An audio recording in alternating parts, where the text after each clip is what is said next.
Profesor Dr. Aznan Lelo, dokter tanpa tarif di Kota Medan, seorang dokter yang senantiasa melayani ratusan pasien setiap hari. Jika dulu beliau akan melayani dari sore hingga pagi dini hari, maka saat ini karena beliau sudah tidak lagi muda, Dr. Aznan hanya akan melayani mulai dari pukul 5 sore hingga tengah malam, yang dimana pasiennya telah dibatasi. Mungkin banyak orang mengira bahwa dokter ini adalah seorang yang kaya raya karena pasien yang datang terus-menerus. Namun setelah diselidiki, ternyata Dr. Lelo tidak pernah memasang tarif. Inilah yang membuat Dr. Aznan Lelo didatangi ratusan pasien setiap harinya. Setelah berobat, para pasien dapat membayar biaya pengobatan seikhlas hati, karena Dr. Aznan tidak pernah menetapkan tarif untuk berobat. Pasien yang datang tidak hanya berasal dari Kota Medan, tapi dari berbagai daerah juga datang.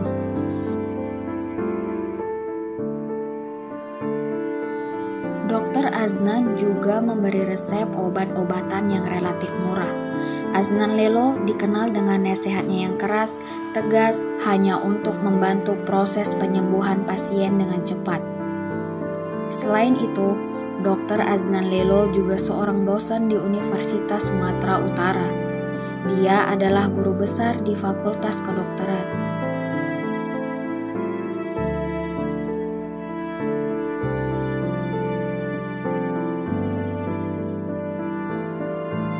Itu di pintu gerbang Rumah Sakit Ahmad Mukhtar Bukit Tinggi.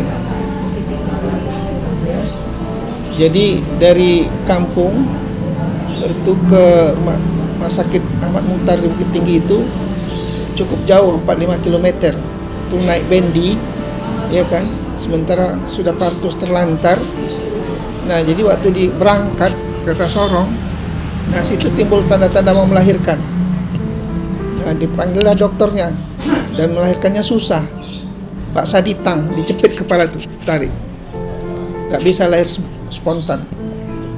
Jadi lahirnya di berangkat tanggal 2 Desember tahun 1951. Jadi mau 1 tahun dibawa merantau sama orang tua. Modalnya cuma kepala mesin dulu, mesin jahit itu diputar pakai tangan, ya kan, termos sama mop, dan itu selimut untuk saya. Itulah modalnya. Tak ada family, tak ada keluarga di sini.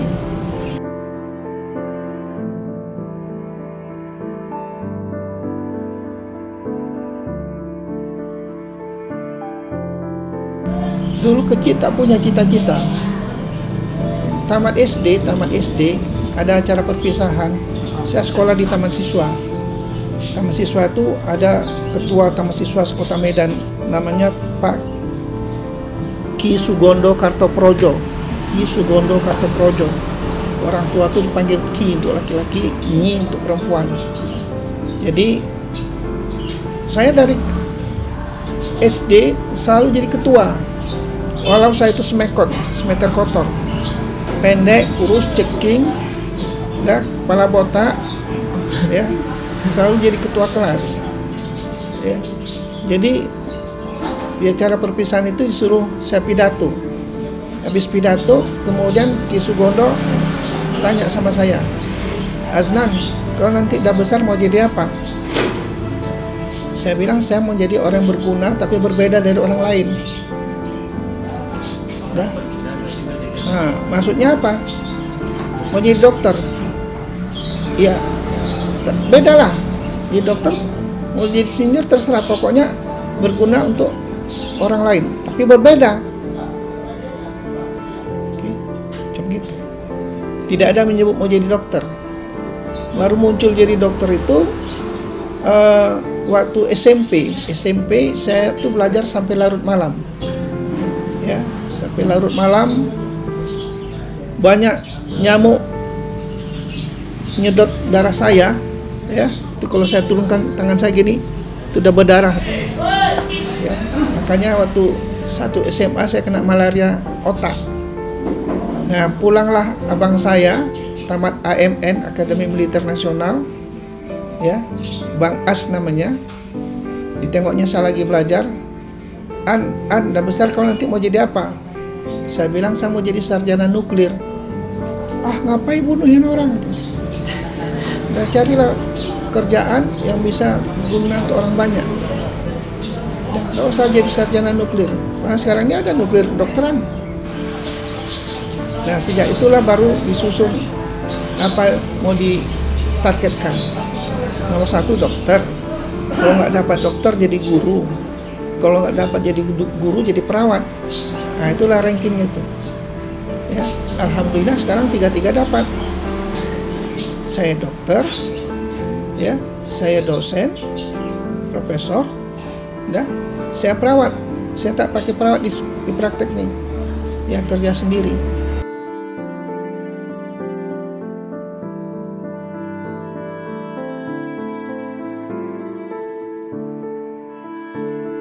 Sekolah itu mahal, belum tentu mahal. Ya. Makanya belajar mensyukuri nikmat. Nah, saya dulu kan udah bilang masuk ke kedokteran ini berbohong, menipu sama orang tua. Orang tua tak izinkan karena orang tua tahu kalau untuk kedokteran itu banyak uang habis.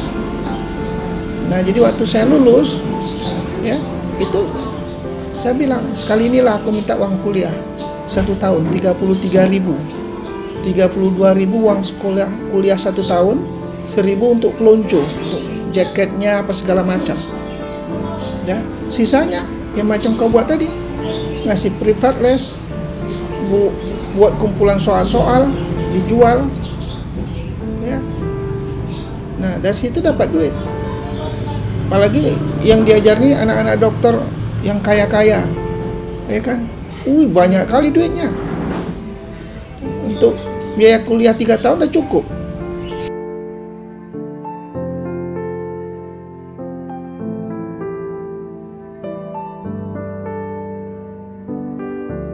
Bahwa itu meremehkan saya lah. Kenapa seperti itu? Ya, tadi berarti aku jadi perampok macam kau buat tadi lah kan? Yang ngasih aku ilmu siapa? Udah, yang bisa membuat diagnosa benar, pengobatan benar itu siapa? Allah, aku cuma perantara aja. Semua dokter ini bodoh. Dan semua dosen itu bodoh. Jadi kalau benar sampaikan itu karena klop. Benar disampaikannya, benar otak kau nerima, benar yang kau amalkan, baru ada paten. Ini kan kita banyak datang kuliah cuma duduk, dengar, diam, tidak mau menyimak. Otak kita tak mau berpikir, tak mau menalar. Jalan abang sama saya, abang sepupu, lebih susah lagi di sekolahnya. Pernah kau tengok rokok? Dalam rokok itu ada kertas, selapis bisa ditulis, selapis lagi kertas timah yang tak bisa ditulis. Itulah dijadikannya untuk catatan kuliah dia. Dulu kan pulpen itu pakai air, udah penuh ini dicuci, besok pakai lagi. Gimana itu? Yang saya bisa mendingan, saya beli kertas stensilan, sekarang kan udah nggak pakai stensilan lagi. Berapa lembar dicekrek di tengah, sampul pakai karton macam-macam itu promosi. Nah, itulah pergi bawa kuliah. Nggak ada yang berani minjam. Kenapa? Catatannya pakai steno, nggak bisa orang baca. Yang bisa baca cuma Sanelo. Karena di SMA tiap hari diajarin kaligrafi steno itu. Jadi tak pakai uang, uangnya ala kadarnya. Tapi kalau sekarang, memang kalau aku punya anak kedokteran sekarang tauncang juga lah istilah orang Padang, ya kan. Tapi sekarang coba tanya sama anak kedokteran itu, ya kan, pernah bapaknya minta balik? Tak pernah. omong kosong mengatakan biaya kedokteran itu mahal, karena si anak mahasiswa tadi tidak pernah merasakan susahnya cari duit. Ya, tahunya cuma minta, Pak, uang ini Pak, uang praktikum ini Pak, gini Pak, untuk KKN Pak, turni ke sana. Tak ada, tak pernah mahasiswa itu merasakan susahnya cari uang, tak tahu deh.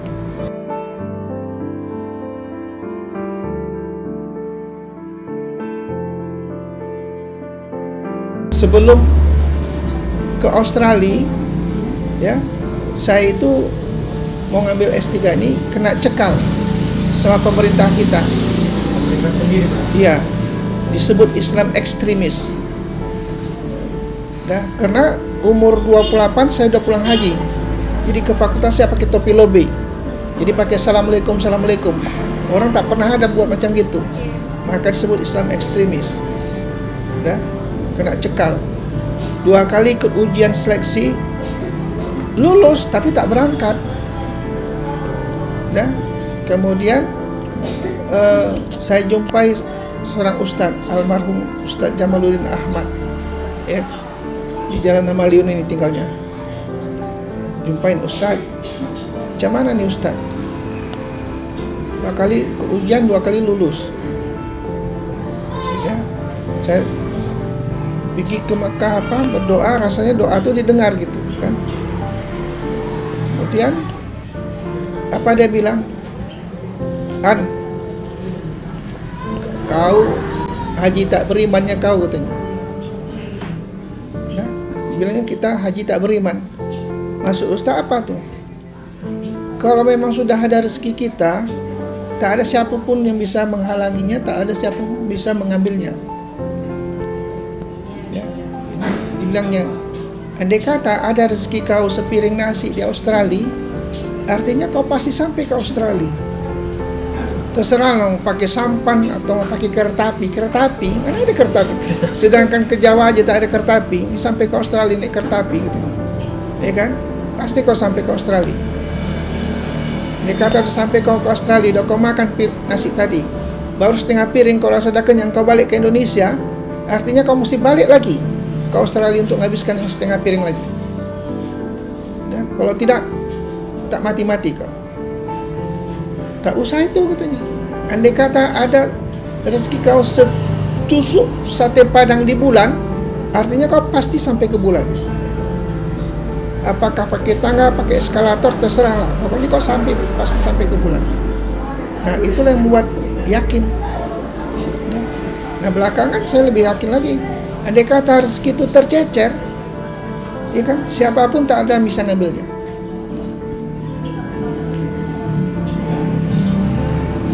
Tak usah heboh, tak ngejar dunia, ya, cari akhirat, dunia pasti dapat.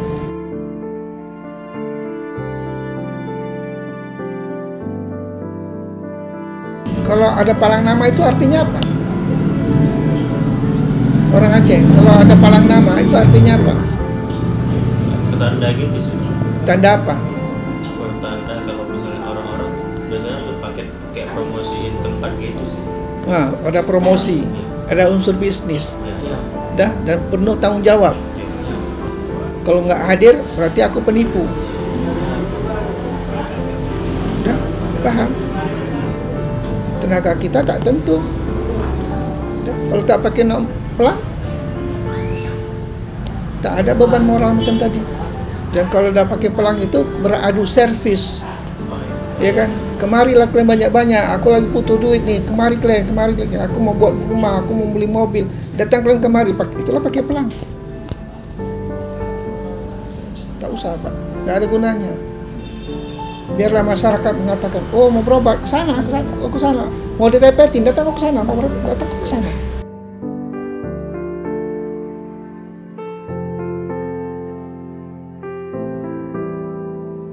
Profesi dokter itu kan fardu kifayah.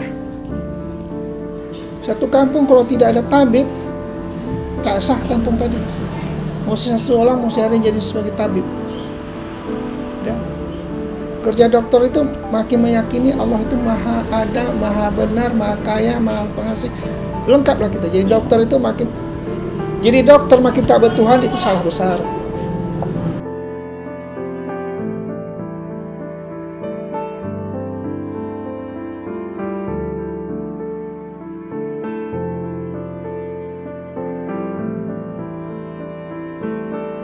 ya berjuanglah karena Allah. Ya. Jangan berjuang untuk jadi kaya, berjuang untuk jadi terkenal, itu salah besar. Ya, termasuk mereka yang pergi ke Yaman, ke Saudi, ke Mesir mau belajar agama, datang kemari, ya bisa dapat bantuan apa segala macam. Satu aja nasihat, jangan niat kau untuk jadi orang pintar, jangan niat kau untuk jadi orang terkenal, salah. Nah, jadilah orang yang benar dan pintar, dan benar dan mengamalkan. Kita banyak pintar tapi tak benar. Sambo itu kurang bodoh. Oh, pintar kali tapi tak benar.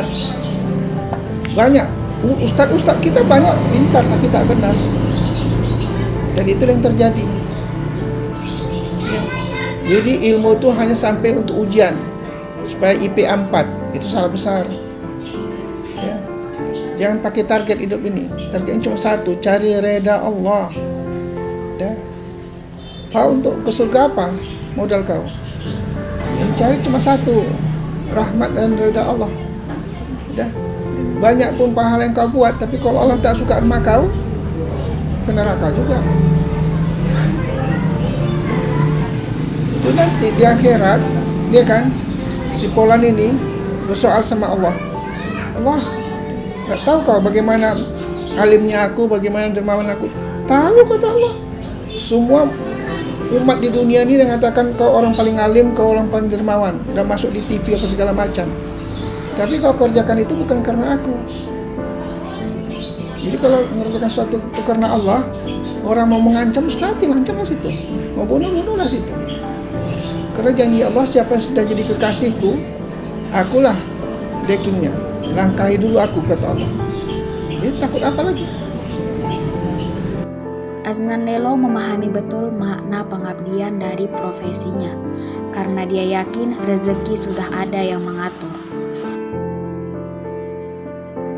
Kehadiran Dr. Aznan Lelo membuat pasien yang datang merasa terbantu. Ia benar-benar menjadi manfaat di tengah masyarakat. Sosok Aznan Lelo adalah simbol bagaimana hidup di dunia ini.